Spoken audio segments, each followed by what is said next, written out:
aliens that might be a little closer.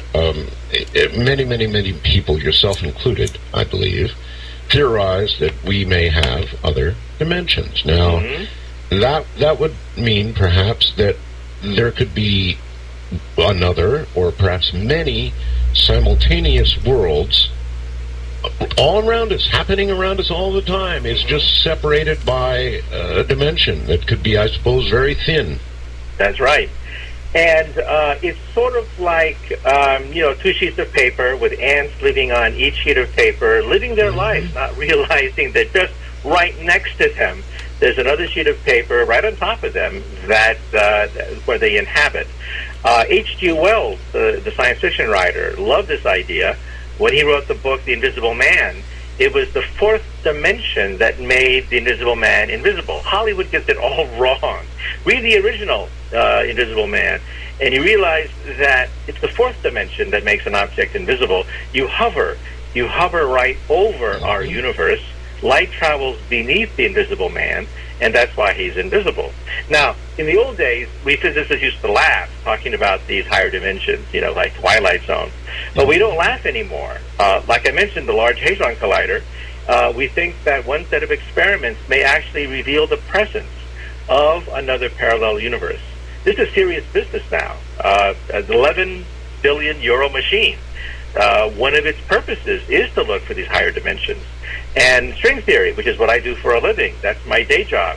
String theory says there could be 10, 11 dimensions, not just 3, but maybe up to 11 dimensions.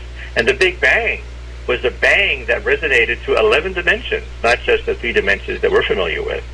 So this is big business now. We're not laughing about these higher dimensions and parallel universes anymore. Maybe there's an art out of curiosity, Professor, why 11? Why 11? It turns out that if you look at 12, 13 dimensions, the equations become unstable. They decay down to 11 dimensions. Now, there is a theory at Harvard where you have 2 times. You have 10 dimensions of space and 2 dimensions of time. That's called the double-time universe, and that is a 12-dimensional universe. It seems to be equivalent to string theory. String theory does have a 12-dimensional extension. But when you go to 13 dimensions, the theory becomes unstable. Mathematically, it falls apart.